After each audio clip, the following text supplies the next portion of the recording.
Hi, and welcome to English-Fabule. Are you learning English? Great. Let's learn English with a very interesting story. Don't forget to subscribe, like, and comment. Let's get started. Maria Santos was at a very busy airport in Singapore. Her red passport made her journey very easy and fast. She did not need to wait in long lines for a visa to many countries. She did not worry about filling out many forms or answering difficult questions. Maria was a skilled traveler who had been to many places. She could board a plane to London, then easily fly to New York, and after that continue to Sao Paulo. This was all part of one business trip that would take her across 3 different parts of the world in just 1 week. Her passport was like a special key, opening doors for her across the globe. Thousands of miles away, in the noisy streets of a city called Kabul, Ahmad Hassan held his green passport. It looked old and used because he had carried it many times. Ahmad was a very smart software engineer.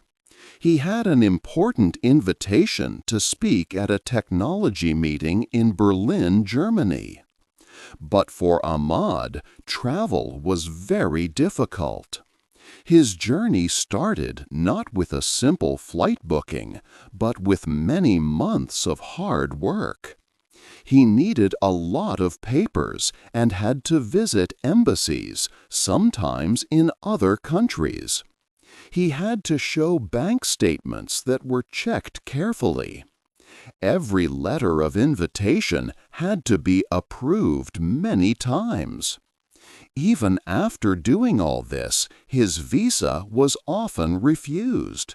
Just one word: rejected. This single word stopped his plans and crushed his professional dreams. The big difference between Maria and Ahmad was not their skills, their talent, or their hard work. Both were talented and valuable people. The only thing that made their lives so different was the small booklet they carried. This document was given to them when they were born, in the country they were born in. They did not choose their passport, and they did not earn it. This is what many people call the passport lottery. It means that the country you are born in controls how much you can travel freely around the world. It also controls many of your chances and opportunities in life. This book will talk about passport power. A passport is much more than just a paper for going on holidays or seeing new places. In today's world, where all countries are connected, a passport decides many important things. It shows where you can go to school, where you can find work, and where you can start a business. It can decide if you can get good medical help in another country, or even if you can leave a dangerous place to find safety. This small book opens or closes many doors for people. It truly affects a person's potential and what they can achieve in their life. It impacts how much freedom they have to move and grow. 2. What is a strong passport? A strong passport gives you power to travel easily. This power is called passport power. It means how many countries you can visit without needing a special paper called a visa before you go. Some countries let you enter without any visa. Others let you get one when you arrive at the airport, which is easier. There are groups that make lists to show which passports are strongest and weakest. The Henley Passport Index and the Arton Capital Passport Index are two important ones. They look at all the countries in the world and use information from the International Air Transport Association, also known as IATA, to create their lists. In these lists, countries like Singapore often have the strongest passports. People from Singapore can travel to many places easily. Japan and South Korea also have very strong passports. The United States passport used to be one of the top ones, but now it is around the 12th place. On the other hand, countries like Afghanistan have very weak passports. People from Afghanistan can visit only a few countries without a visa. The difference in travel freedom between countries is very big. For example, a person with a Singapore passport can travel to 193 countries without needing a visa beforehand. But a person with an Afghanistan passport can only go to about 25 countries. This is a huge difference of 168 countries. This shows how unequal travel freedom can be across the world. In 2006, the average person could visit 57 countries visa-free. Today, that number has grown to 107 countries. However, this average hides a big truth. People from rich countries can often visit more than 180 places, while people from countries with problems or less money can often visit less than 50 places. Passports did not always exist in their modern form. The idea of needing a document to travel started a long time ago. But the modern passport, a small booklet we know today, really began during World War I in Europe. Governments wanted to control who crossed their borders for safety. What started as temporary rules for the war became a permanent part of international travel. In 1920, countries met and agreed on how passports should look and what information they should contain. This led to the standard passport design we recognize, about 15.5 centimeters by 10.5 centimeters. After World War II, it became easier to travel, especially for countries that were friends or traded a lot. Later, in the 21st century, biometric passports, also called e-passports, were introduced. These passports have a small computer chip inside to make travel safer and faster. 3. Why some passports are strong. So, why do some countries have strong passports and others do not?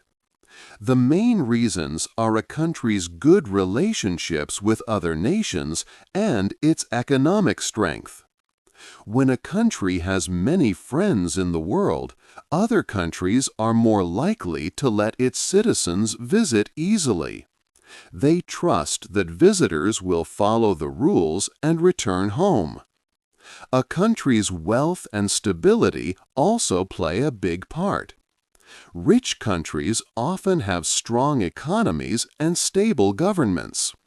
Their citizens are seen as less likely to try and stay in another country illegally or cause problems. This trust helps their passports become powerful keys for international travel. Let's look at the United Arab Emirates, or UAE. Just 10 years ago, its passport was not very strong. But the UAE government worked hard to build good relationships with many countries. They made deals so that people from the UAE could travel to more places without a visa. This smart work helped the UAE passport become much stronger, moving up many places in the world rankings. It shows how a country can actively improve its passport power through diplomacy and good international ties. On the other hand, the United Kingdom, or UK, shows how political choices can make a passport weaker. After the UK left the European Union, a process known as Brexit, its passport became less powerful. Before Brexit, UK citizens could travel freely in many European countries. Now they face more rules and checks. This happened because the UK's relationship with European countries changed, and some old agreements for easy travel ended. This example shows that trust and good relationships are very important for a strong passport, and changes in these can have a clear effect. Ultimately, a strong passport is a sign that a country is trusted and respected around the world. It means other nations believe its citizens are reliable visitors. 4. The problems of a weak passport. People with weak passports face many tough problems. Their small travel document can stop big dreams and important chances. It affects students who want to learn, artists who want to share their work, and business people who need to grow their companies every day. For example, a talented artist from Ghana received a scholarship to study design in Australia. This was a wonderful opportunity for his education and career. But when he applied for a visa in 2022, it was rejected.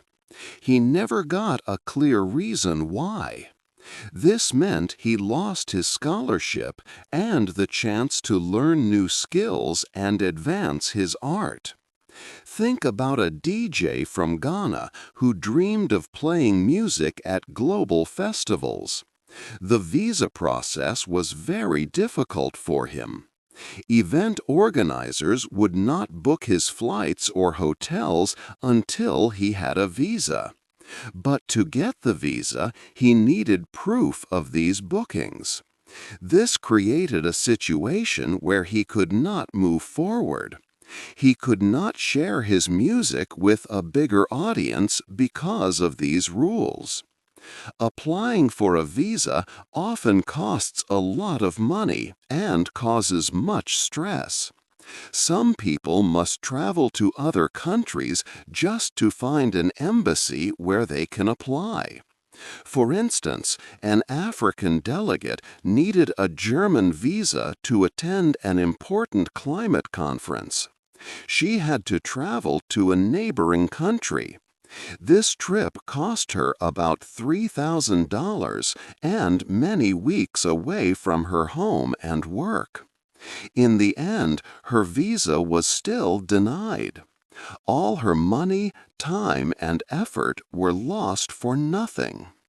These rejections mean more than just a canceled trip. Students miss out on important education that could change their lives.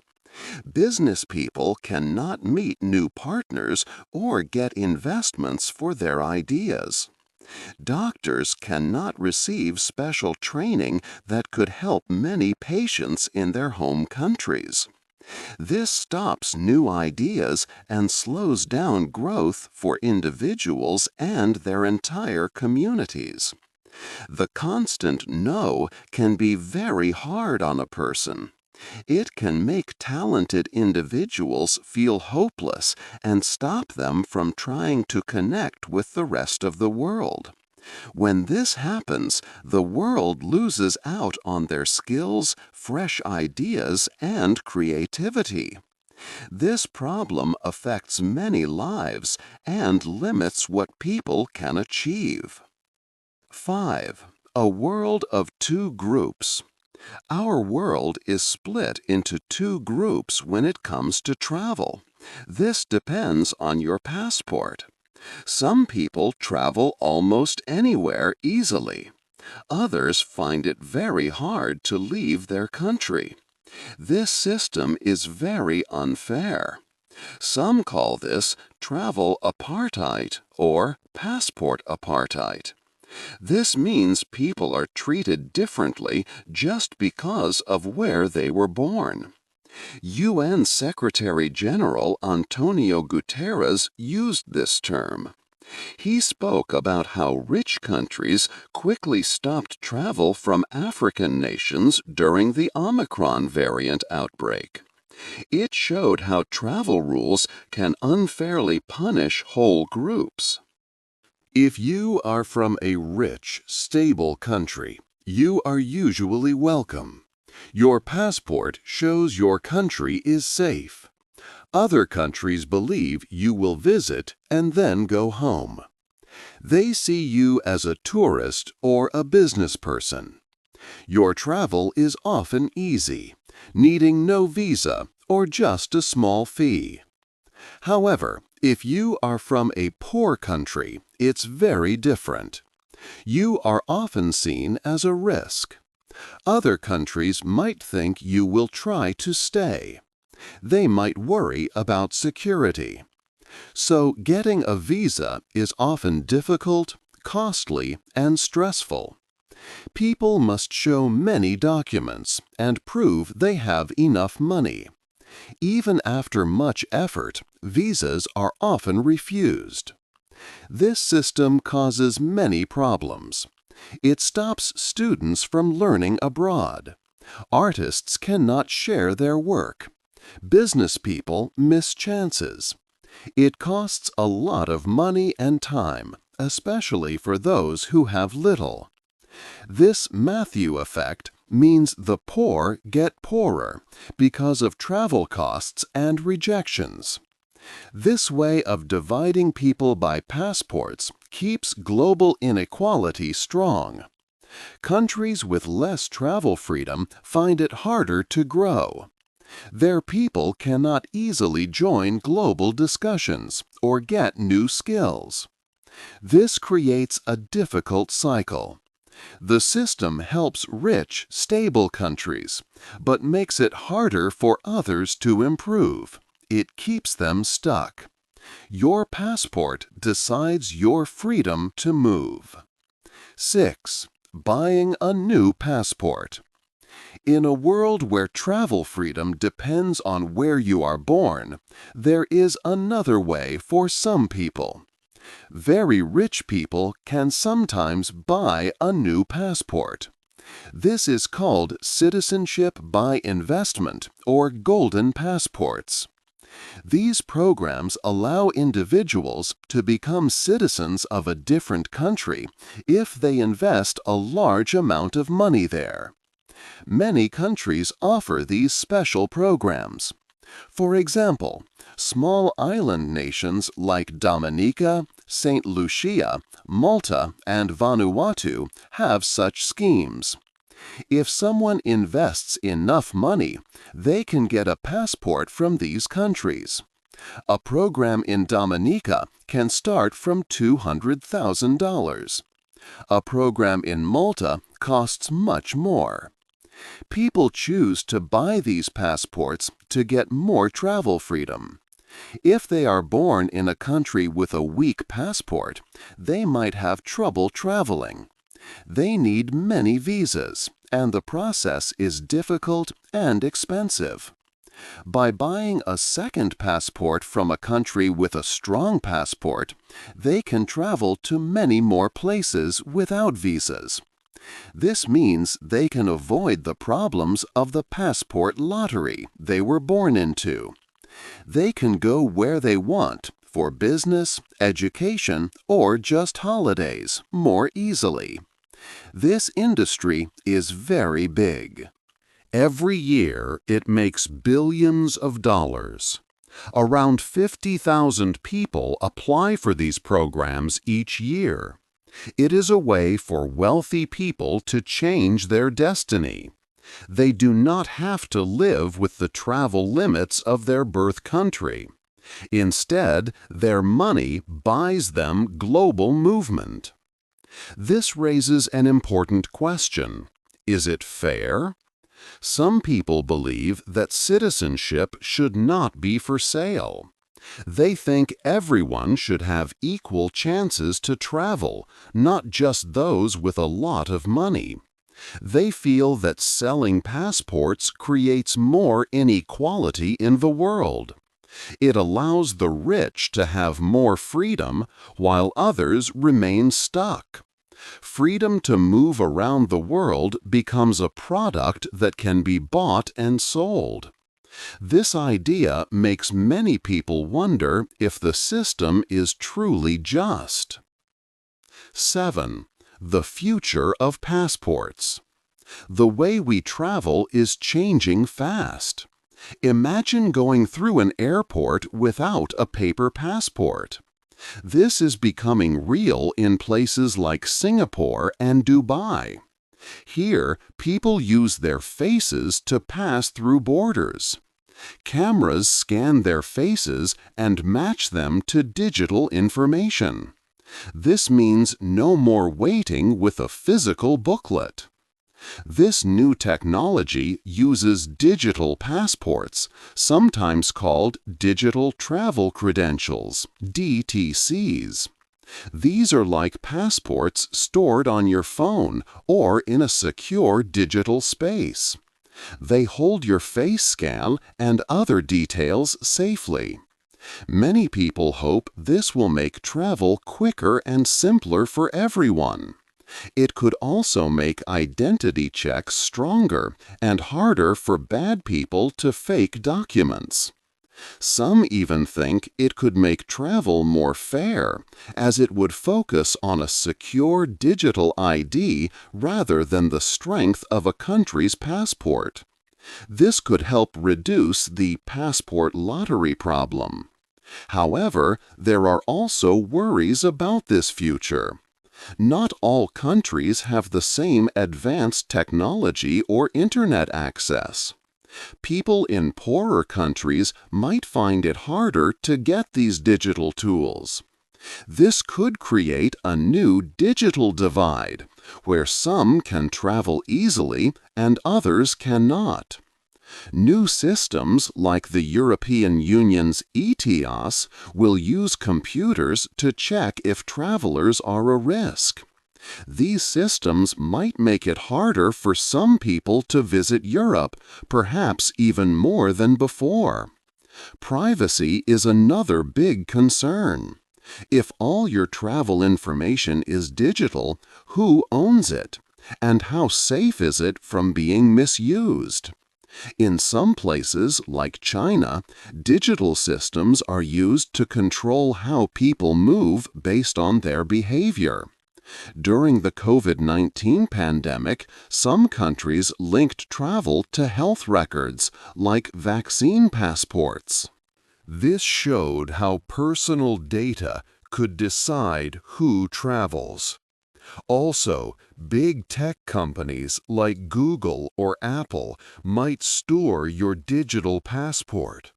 This gives them power over your ability to travel. Artificial intelligence will also play a role in deciding who gets a visa. This could make decisions faster and more consistent. But it might also use old, unfair ideas in new ways if not designed carefully. The future of passports will mix advanced technology with existing problems of fairness and access. The decisions made today about these new systems will shape global travel for many years to come. We need to decide if these new tools will help everyone travel more freely or create new invisible walls between people. 8. A fairer future. This story has shown us one main truth. The country where you are born often decides your future. This is what we call the passport lottery. A small booklet you get at birth can open many doors or keep them closed. It decides if you can travel easily, study in other countries, find work, or share your talents with the world. For many, it truly impacts their life's possibilities. The world today is divided for travelers. Some people move freely across borders with ease. Others face many difficulties, long waits, and high costs, often with no success. This system creates a clear difference between those who can go and those who cannot. It keeps global unfairness in place. We have looked at new technologies like digital passports and facial recognition.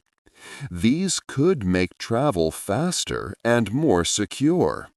But they also bring important questions.